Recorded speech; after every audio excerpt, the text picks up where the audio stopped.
Glória a Deus. Meus irmãos, bênção demais. Nós estamos falando aí sobre lugar secreto, né? E quando a gente trouxe esse tema, nós não estamos aqui falando do lugar oculto, né? De um ocultismo, mas nós estamos falando de um lugar de intimidade com Deus, né? Claro que existem momentos onde nós buscamos a Deus na família, na comunhão, né? Como o pastor Ramalho falou aqui mais cedo, nós estamos aí com os pequenos grupos online, ali também é um lugar da gente buscar Deus, a gente adorar, a gente louvar junto.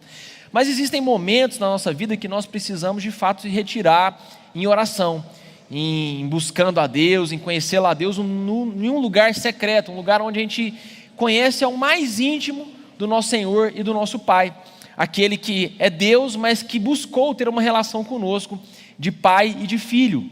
Então nós podemos ter intimidade com um Deus que se fez o nosso Pai, nós podemos ter essa intimidade como alguém que é filho desse Deus. Então é para isso que eu quero convidar você, para que a gente venha então a trabalhar isso na nossa vida, momentos de intimidade e de conhecimento de Deus. É natural que com tempos como esse que nós estamos vivendo, né, onde fomos aí isolados fisicamente, pode ser que a nossa fé venha a se esmorecer, a gente venha de alguma forma a perder um pouco, porque muitos de nós temos o costume de vir aos domingos à igreja, ou de frequentar aqui numa quarta-feira, ou até mesmo numa quinta, como estamos propondo, ir a um pequeno grupo.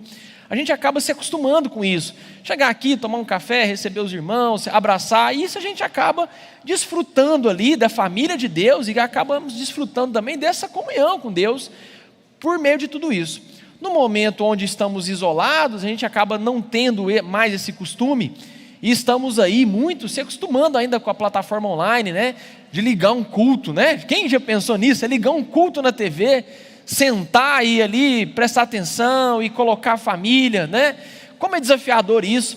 Eu me lembro que quando eu trabalhava numa empresa e depois eu fui trabalhar home office, né? Que hoje está bem na moda essa palavra, mas na minha época falava trabalhar em casa. E parece que as pessoas não acreditavam muito que a gente trabalhava em casa, porque você nos primeiros dias, você acorda, você toma um banho, você põe a roupa de trabalhar, você senta no escritório e você fala, bom, agora eu vou trabalhar. Aí você trabalha, e aí você vai fazendo o que você tem que fazer, almoça, volta a trabalhar de novo. E eu me lembro que algumas vezes dava 3 horas da tarde e meu trabalho tinha acabado, porque eu estava ali só eu, então não tinha como distrair, né? E aí quando eu ia para frente da TV, eu ligava, estava passando sessão da tarde. Eu falava, meu Deus, eu sou um à toa, porque uma pessoa, segunda-feira vai ver sessão da tarde, ela é um preguiçoso, né? Então aquilo, até que minha mente se acostumou com aquele novo ambiente, é difícil.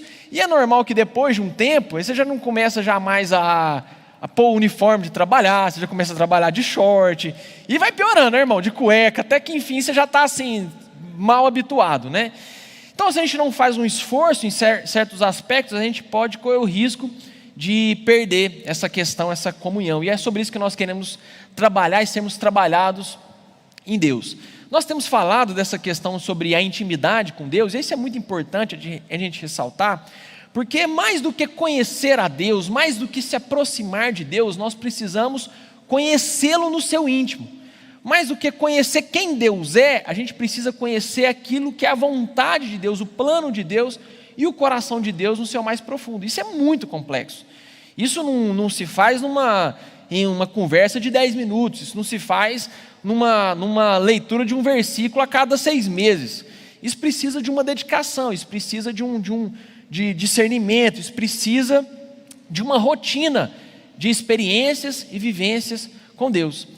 Pode ser, meus irmãos, que nós estejamos aqui desfrutando daquilo que é a graça de Deus, sem nunca ter conhecido a Deus. E talvez esse seja um dos maiores perigos. Um dos grandes perigos é o que nós falamos aqui, é da gente se esfriar por conta da fé, por conta do que estamos vivendo. E talvez um segundo perigo, que também a gente precisa refletir na nossa vida, é de que nós podemos conhecer, experimentar da graça de Deus, desfrutar de algumas coisas que Deus nos proporciona, sem mesmo nunca ter conhecido a Deus. Porque não há vantagem nenhuma de ser próximo de um Deus que é onipresente. Um Deus que está presente em todos os lugares, qual é a vantagem de eu ser próximo fisicamente, desfrutar das coisas físicas de um Deus que é onipresente? Não tem algo especial nisso, se de fato nós não buscarmos esse Deus no nosso íntimo, nisso que nós estamos chamando aqui de um lugar secreto. O lugar não é um lugar físico, mas é dentro de nós mesmos. Nós vamos ministrar aqui sobre alguns salmos, né? E a gente vai falar muito sobre isso. Então tem muitas pessoas que vieram à igreja e prosperaram, gente que reconstruiu família, gente que salvou seus casamentos, gente que fez amigos, gente que era sozinha e fez amigos na igreja. E a gente pode ter a falsa sensação de, porque nós estamos desfrutando de todas essas coisas que estão ao redor aqui da igreja, ao redor daquilo que é a graça de Deus, de que nós somos íntimos de Deus, né? Ou como diria aí alguns das pessoas mais jovens, parça daquele que criou todas as coisas. E quem é que não quer ser parça daquele que criou todas as coisas, né? Mas não quer dizer, porque eu desfrutei de algumas coisas, que eu sou íntimo dele. Eu me lembro que quando eu sou filho de pastor, né? Isso não me dá credencial nenhuma, pelo contrário, eu acho que isso foi até pior para a minha vida num certo aspecto. Mas pelo meu pai comungar dessa fé, ele sempre insistia em me levar à igreja. Nem sempre era muito fácil, porque nem sempre eu queria ir à igreja, né? Eu ficava lá, mas de novo, né? Mais uma vez, né? Pô, toda vez. Chego lá e só fala de Jesus, né? Um negócio assim, só tem um personagem, parece, a história lá, né? Então era meio difícil, criança, né? Ainda sendo desafiado por tudo isso. Mas eu acabava desfrutando de coisas que ele construiu na fé. Então, as amizades, as relações, acampamentos que a gente fazia, a própria igreja, os amigos, tudo aquilo que estava ao redor daquilo que meu pai professava na sua fé, eu acabava também desfrutando por ser filho dele. E desfrutava de tudo isso sem nunca ter tido um encontro genuíno com Deus. Então é muito possível que a gente não pode ser que muitos de nós não tenhamos um encontro com Deus, uma experiência única, uma vivência única com Deus, e estamos desfrutando de toda a graça, porque a graça de Deus é tão maravilhosa que ela sobrepõe ao lugar que ela está, a forma como ela está, aquilo é algo que transborda, né? A própria igreja, quando ela vive a graça de Deus, ela é capaz de transformar a sociedade ao seu redor, mesmo que as pessoas da sociedade não tenham conhecido ou experimentado desse Deus. E tudo o que nós queremos e pretendemos aqui é justamente nos trazer as experiências com Deus. Mas não são experiências físicas e visíveis, mas é aquela experiência onde Deus fala conosco no nosso íntimo e transforma todo o nosso ser. Quando nós temos essas experiências, quando buscamos isso, nós somos transformados. Nós falamos aqui que grandes homens de fé foram transformados, receberam grandes coisas quando saíram para esse lugar secreto. Quando Deus chama Abraão, ele diz assim: Abraão, sai da tua tenda, que eu vou te mostrar algo que eu tenho, um plano para a humanidade. E aí Abraão sai e Deus vai falar com Abraão naquele lugar secreto, que era até de fora da tenda, né? Era fora do lugar onde ele estava. E ele sai e vê, ele contempla as estrelas. E ele vê o tamanho que Deus era, o plano de Deus que Deus tinha para aquele momento. E era tão grande. E então Abraão começa a desfrutar mais do que as coisas que estavam ali ao seu redor, mas ele começa a desfrutar de uma intimidade com Deus. Há momentos na nossa vida que nós acabamos buscando a Deus porque passamos por momentos de tristeza. E há momentos assim que de fato Deus nos proporciona para que de alguma forma a gente possa se chegar e conhecer a Deus como um todo. Ninguém vai conhecer a Deus apenas pelos momentos de alegria, de euforia que a gente vive. E talvez a fé muda muita coisa para nós, ela nos traz uma certa alegria, mas nós só vamos conhecer o mais profundo de Deus também quando experimentarmos a Deus nos momentos de tristeza.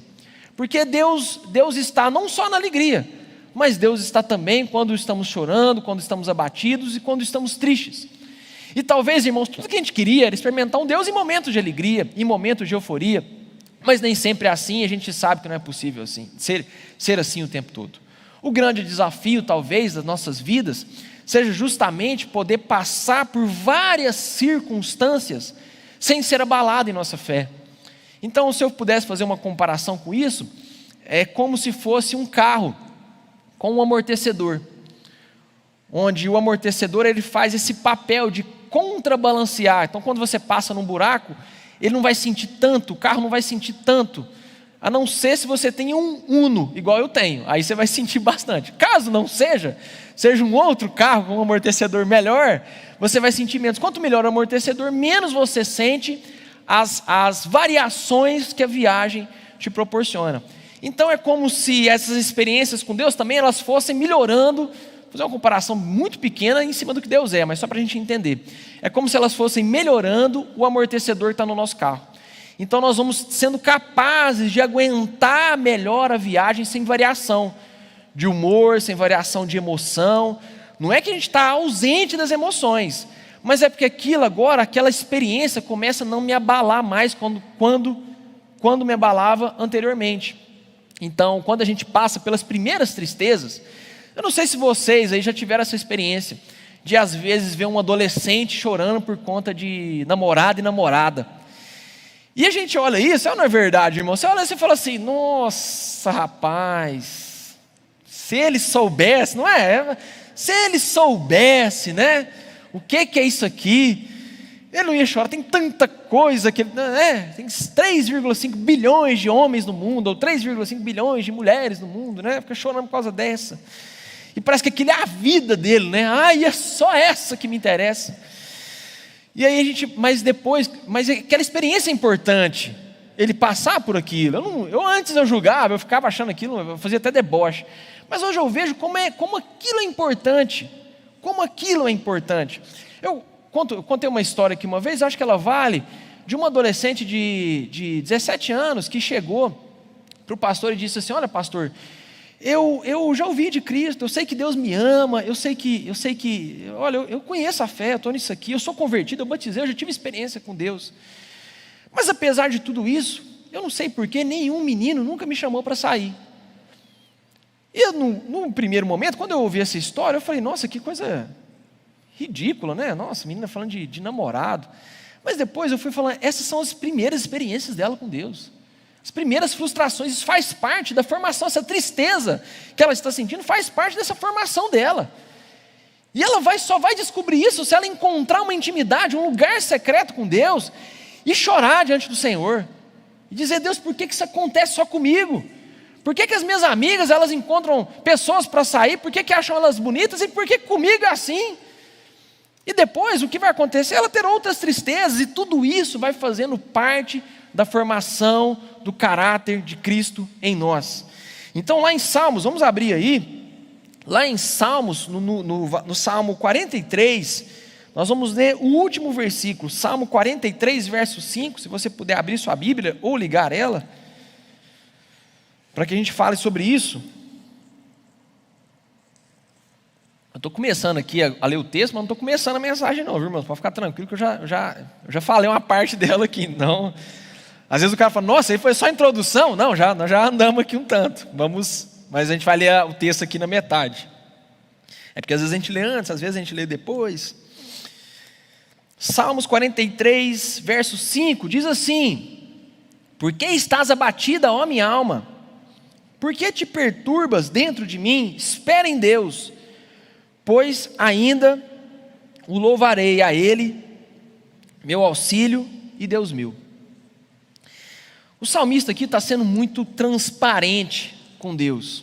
Ele começa esse versículo, né, esse verso, o final desse salmo, dizendo algo que é fundamental para as nossas orações. Porque primeiro, para a gente ser íntimo de Deus, a gente precisa orar. E orar não é muito falar, nós vamos falar sobre isso, não é a gente arrumar uma falação com Deus, sabe? Assim, a gente apresentar uma lista de desejos. A gente tem várias formas de orar, né? Não estou falando que isso está errado, né? Eu acho que, como a gente já falou sobre isso, não existe oração boa e oração ruim. Existe quem ora e quem não ora. E a partir do momento que você começa a orar, você começa a amadurecer diante de Deus. Mas ele fala algo que eu acho extremamente importante. Ele fala, por que você está abatido, ó minha alma? Então ele está falando aqui sobre a tristeza que ele está passando. Ele está revelando diante de Deus uma tristeza que ele passa naquele momento, seja por qualquer motivo. E os dias são tristes. Se nós temos motivos para chorar, são durante esses dias que nós estamos passando. Vendo a questão da saúde acontecer, infelizmente estamos presenciando divórcios nesse momento, um número elevado, vendo pessoas em depressão, com pensamentos de suicídio. Então, de fato, irmãos, de fato são dias tristes. Nós estamos aqui buscando se alegrar em Deus, mas de fato a gente sabe que o mundo ele não está vivendo os seus melhores dias. Mas vamos orar sobre isso e deixar com que Deus ministre. Então o salmista aqui, ele é sincero quanto à sua tristeza diante do Senhor. Ele diz: por que está abatida? Isso é minha alma. Isso é muito importante. Porque às vezes, irmãos, a gente vai orar com Deus. Eu já tive muito essa experiência. Parece que é outra pessoa que está orando. Nós estamos passando vários desafios. A gente às vezes está fora da vontade de Deus. A gente está fazendo coisas que não deveria fazer. Nosso casamento está destruído. E aí parece que quando a gente chega diante de Deus, a gente começa a ser uma outra pessoa. E fala assim: não, Deus, eu quero agradecer por isso. E pai, fala, e conversa, e agradece, e volta. E a gente não entra no assunto que deveria entrar. A gente não abre o coração no ponto que deveria abrir. Parece que foi uma outra pessoa que está orando naquele momento. E já tive sensações, depois de meditar sobre isso, tive sensações que eu acho que Deus fica lá assim: tá bom, quando você estiver orando aí, outra pessoa, eu não vou te ouvir não, mas na hora que você entrar no assunto que a gente tem que entrar, quando você entrar naquilo que nós precisamos conversar, quando você for sincero quanto aos seus sentimentos, não é porque Deus não sabe, mas é porque é importante a gente colocar aquilo para fora e expor isso diante de Deus. Quem nunca esteve triste, chorou, e parece que o próprio choro ali já trouxe uma cura quando você se expõe. Imagina você fazer isso diante do nosso Pai, de Deus, né? E é o que o salmista faz. Então nós precisamos adotar essa posição. E ele diz assim: por que te perturbas dentro de mim? É natural que a gente chegue para falar com o Senhor nesse lugar de intimidade e a nossa alma esteja muito tribulada pelas questões do dia a dia. Então quem nunca entrou num quarto de oração, num momento de oração, ou foi orar em um monte, e você está lá falando com Deus, você quer ser sincero, você já chegou lá, não, hoje eu quero assim, tirar um momento para Deus, você chegou lá para ser sincero com Deus, e aí você começa a falar: oh Deus, Pai, e de repente vem aquela lembrança daquele boleto não pago, na sua memória. Você fala: nossa, eu tenho aquele boleto lá, eu esqueci, eu preciso segunda-feira. Aí daí você tenta de novo: não, agora, oh Deus, vem falar comigo. Aí vem a lembrança de um problema que você está vivendo na sua família.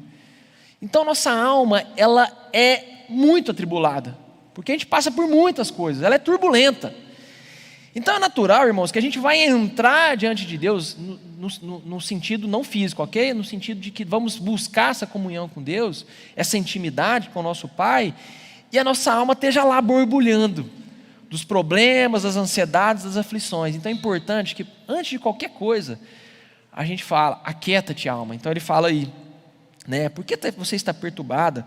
Espere em Deus, pois ainda o louvarei, a Ele meu auxílio e Deus meu. Então ele fala: alma, por que você está tribulada desse jeito? O que está acontecendo? Que turbulência que é essa? Espera em Deus. Então primeiro ele é sincero diante do Senhor quanto àquilo que ele está passando, sobre a tristeza da sua alma. Ele fala sobre aquilo que é a tribulação, porque que a alma dele está tão perturbada, está tão tribulada, está tão turbulenta. E ele diz: eu coloco, é importante essa declaração que ele faz, ele diz: eu coloco a minha esperança em Deus. Só que não é só a gente dizer isso. Por isso é importante a intimidade, porque nós precisamos conhecer quem Deus é. E a partir do momento que eu conheço quem Deus é, o seu íntimo, o seu plano, eu posso ministrar dentro da minha alma e dizer: agora você pode esperar em Deus, porque esse é Deus. Esse é o Deus que eu experimentei. Então quem já passou por problemas de saúde talvez e foi curado, sabe do que eu estou falando aqui. Quem já passou por um desafio no seu casamento e foi restaurado, sabe do que eu estou falando aqui.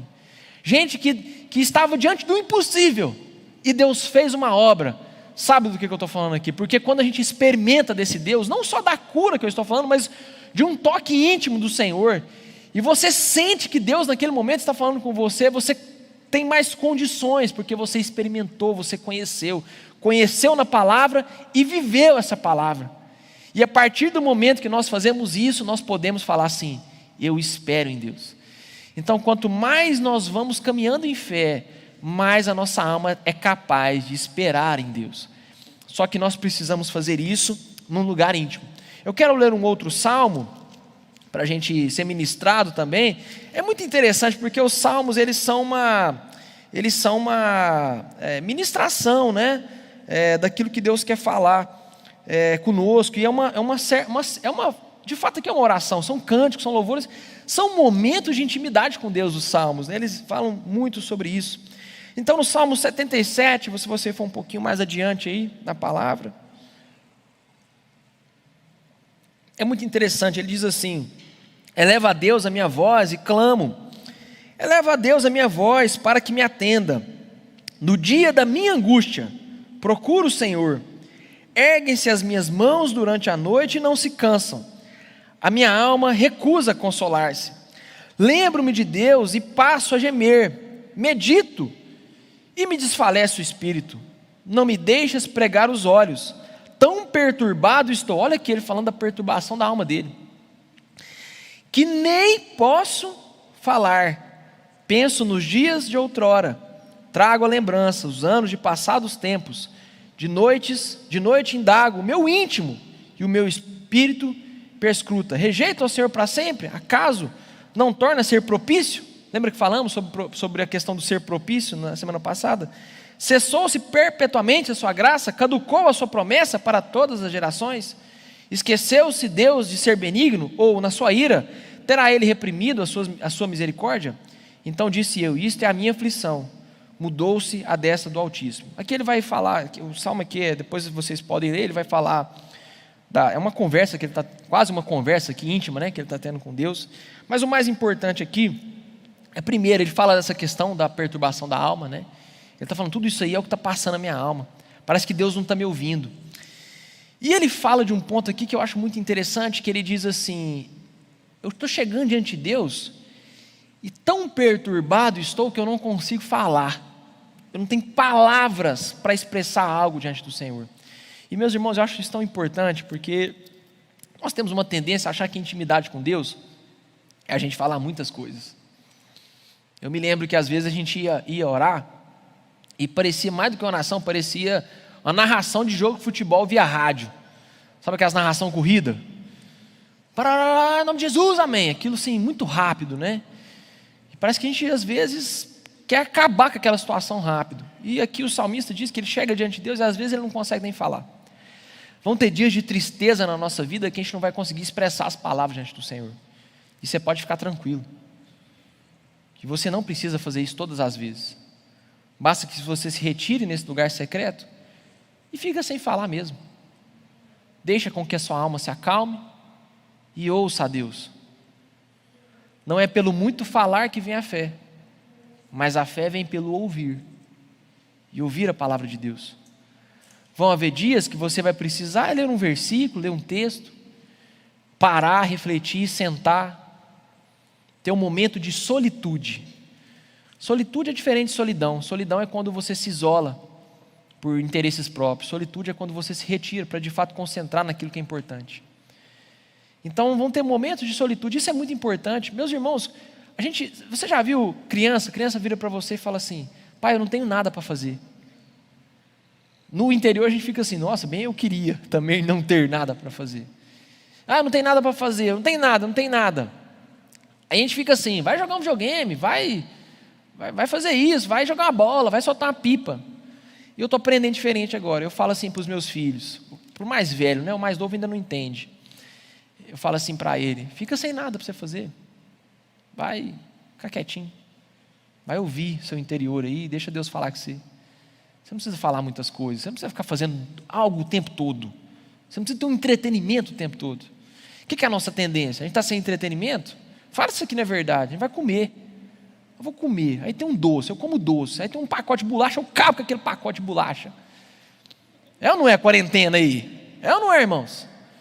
Estou acompanhando as fotos, estou engordando e estou vendo meus irmãos engordando junto comigo também.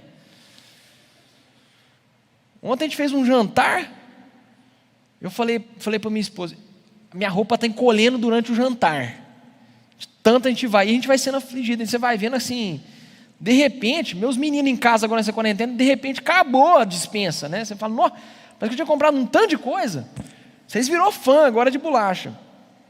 Porque a gente é ansioso, a gente tem que estar mordendo um negócio, a gente tem que estar fazendo alguma coisa, a gente tem que estar fazendo um trem, porque senão a alma não quieta. E tudo que às vezes a gente precisava, era pelas manhãs, antes de dormir, qualquer horário, ao tomar banho, sei lá, você fala assim: aquieta a alma, e eu quero ouvir de Deus, e deixar.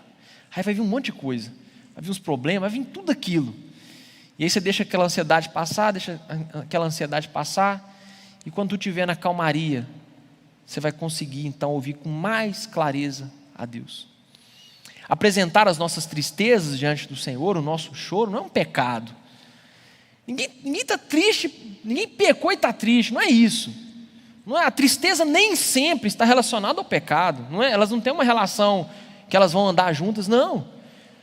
Nem sempre a tristeza é um sinal de pecado ou de erro, não, nem sempre. O próprio Jesus, ele teve momentos que ele teve triste. Jesus, irmãos, Jesus teve triste, chorou. O menor versículo da Bíblia é: Jesus chorou, porque ele também encontrou momentos de tristeza onde a sua alma estava triste.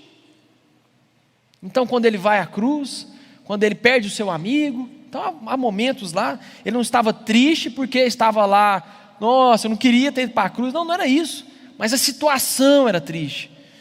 Eu não queria estar vivendo isso. Não, Jesus estava passando uma situação que era própria de ser triste. Ela não era uma situação feliz. A gente não tem que ficar vivendo essa felicidade o tempo todo, assim, no sentido de a felicidade ela é constante, mas essa euforia de estar sorrindo, que a gente é assim, a gente quer apresentar no Instagram um povo que está sorrindo, um povo que está feliz. Não, isso não é verdade, irmãos. Isso não é verdade, não são todos os momentos que são assim. E às vezes nós vamos ter momentos de tristeza, e nesses momentos também Deus vai falar conosco, vai trabalhar em nossa vida, e nós vamos poder provar de Deus. Todas as vezes que a gente fala assim, faça prova de Deus, o que a gente pensa? Pô, Deus contra a parede, Ele vai ter que fazer minha vontade. Não, irmãos, fazer prova de Deus, vou fazer a prova, eu vou ter isso provado na minha vida, eu vou experimentar desse alimento chamado Cristo, e quando eu experimentar isso, na alegria eu serei moldado, e quando eu experimentar isso também na tristeza, eu serei moldado. Então você não é obrigado a passar todos os momentos de alegria, de euforia. Nós falamos sobre felicidade algumas semanas aqui, mas nem todos os momentos serão assim. Haverão momentos de choro, e nós podemos colocar as nossas lágrimas diante do Senhor. A palavra de Deus fala que aquele que semeou com lágrimas colherá seus feixes de alegria. E se talvez você esteja no momento de semear com lágrimas, eu quero te convidar a esse momento, a gente tem um momento de oração com Deus, para que você possa semear também com as suas lágrimas. E nós vamos ser ministrados aqui por uma canção, e a gente vai ter um momento de oração. E eu quero te convidar, você que está online, nossa equipe que está aqui, eu quero orar por pessoas que estão com coronavírus e perderam sua esperança, talvez estão angustiadas nesse momento. Eu quero orar por pessoas que talvez estão com parentes, amigos e familiares internados nesse momento, numa UTI, ou que perderam familiares nesses dias por conta dessa doença. Eu quero orar também por aqueles que estão com seus casamentos sendo afetados por conta de tudo isso, seus empregos e finanças, e por todos os motivos que vocês também desejarem. E você nesse momento, se você quiser colocar aí nos comentários aqui embaixo, na rede social que você estiver, coloque seu pedido de oração. Se você não conseguir falar, não tem problema, que você possa então nesse momento chorar diante de Deus. Os momentos de maior crescimento na minha vida foi quando eu derramei as lágrimas diante do Senhor. Momentos que eu estava sem esperança e falei assim, então agora eu vou derramar as minhas lágrimas, para que eu possa conhecer esse Deus no meu mais profundo íntimo. Nem sempre fiz isso consciente, às vezes fiz isso sem saber, mas eu pude experimentar de Deus em todos esses momentos. Não seja um desconhecido diante do Senhor. Não veja Jesus passar na sua frente sem você tocá-lo. Como aquela mulher que teve um fluxo de sangue, tocou nas vestes de Jesus, na orla, naquilo que ela podia. E ali Jesus viu que saiu virtude dele. Houve um relacionamento, houve ali um pequeno momento de intimidade, que a gente possa experimentar dessa intimidade.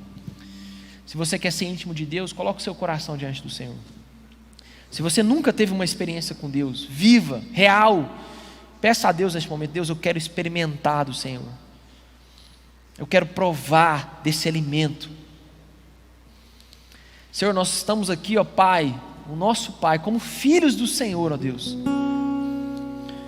que choram, que tem momentos de choro na sua vida, que passam por momentos assim de lágrimas. Queremos colocar cada lágrima diante do Senhor. Todos esses momentos de tristeza que nós estamos vivendo, que meus irmãos possam estar vivendo, problemas com a saúde, amigos e familiares internados, hospitalizados, gente enfrentando outros problemas de saúde que agora às vezes não tem a capacidade de serem atendidos por conta de tudo que estamos vivendo, casamentos sendo destruídos, pessoas que estão ansiosas, depressivas dentro de casa e só sentem vontade de chorar. Entregue agora o seu choro diante do Senhor. Não há problema, não há nenhum demérito em chorar, em colocar as lágrimas diante de Deus. O problema, irmãos, é a gente sair diante do Senhor e não ver a cura se fazendo em nossa vida, a gente não falar com Deus. Coloque isso diante do Senhor. Senhor, nós colocamos isso diante do teu altar, que não é um altar feito por mãos humanas, mas é o altar que o Senhor criou em nós. Nós colocamos isso, ó Deus, nesse lugar secreto, que também não foi feito por mãos humanas, mas é um ambiente que o Senhor criou para nós, para que a gente tivesse comunhão com o Senhor. Um ambiente, ó Pai, que nós queremos cada vez mais seja mais íntimo, a ponto de como foi com Adão e Eva, que eles ouviam os passos do Senhor andarem no jardim. Nós queremos, ó Deus, ouvir o Senhor se aproximando de nós, não apenas querendo e buscando esse Deus onipresente que está em todos os lugares, tudo aquilo que é visível, mas buscando esse Deus mais do que o Deus visível, aquilo que está no invisível do Senhor, nos seus planos, aquilo que o Senhor tem para nós, aquilo que está dentro do mais íntimo do seu coração. Nós queremos conhecer isso. Recolhe, Deus, as nossas lágrimas, ministra em nossa alma, ó Pai, a nossa alma que está atribulada, abatida, destruída, que ela possa ser restaurada e que os nossos olhos possam colocar a esperança em Deus, em Ti, ó Pai, que os nossos olhos possam ter a esperança no Senhor, ó Deus, e a nossa alma venha ser ministrada pelo Senhor, que a nossa tristeza seja plantada, as lágrimas sejam plantadas, para que a gente possa colher feixes de alegria. Como a Tua palavra diz, todo choro pode durar uma noite, mas a alegria vem pela manhã. Então, quando tudo está escuro, ó Deus, quando a gente não consegue enxergar a Sua luz, ali nós choramos. Quando não há esperanças, quando parece que o próprio Senhor nosso Deus nos abandonou, ali nós choramos. Mas, ó Deus, quando a gente vê a Sua luz brilhar diante de nós, quando a gente vê, ó Pai, a Tua luz brilhar diante de nós mais uma vez, nós podemos contemplar de novo essa graça. Não há como resistir à alegria, Deus, que o Senhor coloca em nossas vidas, porque ainda que os dias sejam sem esperança, ó Pai, o Senhor já venceu todas as coisas, e até aquilo que não era possível vencer para o homem, a morte, o Senhor também já venceu ela. E se os dias estão sem esperança, estão escuros, ó Deus, a gente pode ter uma certeza, que quando a luz do Senhor brilhar diante de nós, ó Pai, nosso coração se encherá de alegria, e a nossa esperança se retornará, porque a nossa carne é fraca e enganosa, ó Deus, mas o Senhor jamais mudou. Então revela-nos, ó Deus, a luz, para que esse choro acabe nessa noite, mas a alegria venha pela manhã. Que assim seja, em nome de Jesus.